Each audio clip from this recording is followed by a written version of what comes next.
আসসালামু আলাইকুম সবাইকে। আজকে আমি একটি ইউনিক রেসিপি নিয়ে হাজির হয়েছি তোমাদের মাঝে শেয়ার করার জন্য।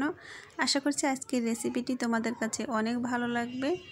মুসুর ডাল দিয়ে ফুলকপি রান্না তোমরা যারা খেয়েছো তারা তো অবশ্যই জানো যে এটা খেতে কতটা টেস্টি, আর যারা খাও নাই তারা একবার হলো বাড়িতে তৈরি করে এই রেসিপিটি তৈরি করে খেয়ে দেখতে পারো। কোনো রকম ঝামেলা ছাড়াই কিন্তু এই রেসিপিটি তৈরি করা যায়, আর এটা খেতে এতটাই টেস্টি। তোমরা যেদিন তৈরি করবে সেদিন অবশ্যই ভাতটা বাড়িয়ে রান্না করে নিও। তো আমি রেসিপি তৈরি করার জন্য এখানে মসুর ডাল নিয়েছি, পেঁয়াজ কুচি, রসুন কুচি, কাঁচামরিচ কুচি। এখন আমি দিয়ে দিচ্ছি রেগুলার রান্নার সয়াবিন তেল।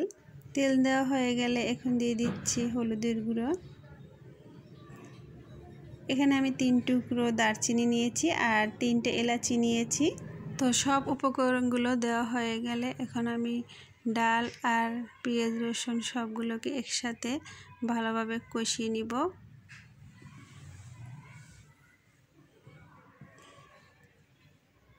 তো আমার ভিডিওটি তোমাদের কাছে যদি ভালো লাগে তাহলে প্লিজ একটা লাইক করে দিও। সবশেষে এখন আমি স্বাদ মতো লবণ দিয়ে দিচ্ছি। তোমরা তোমাদের স্বাদ অনুযায়ী লবণটা দিয়ে নিবে।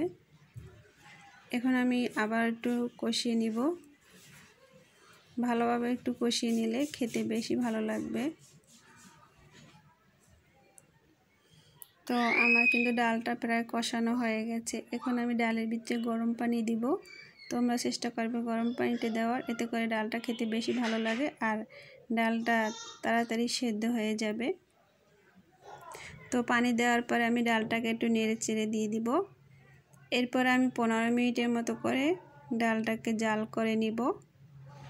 তো 15 মিনিট জাল করে নেওয়ার পরে ডালটা সেদ্ধ হয়ে গেছে। এখন একটি ঘুটনি দিয়ে আমি ডালটাকে ঘুটে নেব।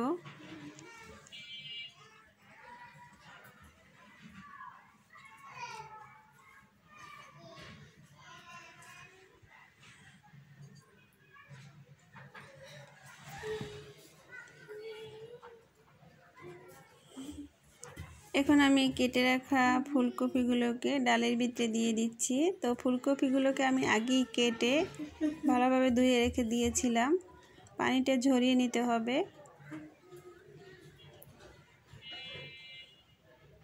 তো সবশেষে এখন আমি ধনেপাতা কুচি দিয়ে দিচ্ছি। ডালটা কিন্তু প্রায় রান্না হয়ে গেছে, তোমরা দেখতেই পেয়েছো। আজকের ভিডিওটি তোমাদের কাছে কেমন লাগছে অবশ্যই কমেন্ট করে জানিও।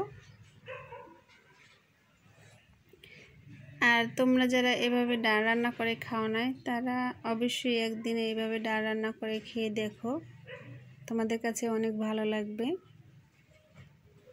আজকে আমার ভিডিওটি যারা শেষ পর্যন্ত দেখছো তাদের সকলকে অনেক অনেক ভালোবাসা এবং অভিনন্দন রইল। তোমরা সবাই ভালো থেকো, সুস্থ থেকো, আর আমাদের জন্য সবাই দোয়া করো। সবাইকে আল্লাহ হাফেজ।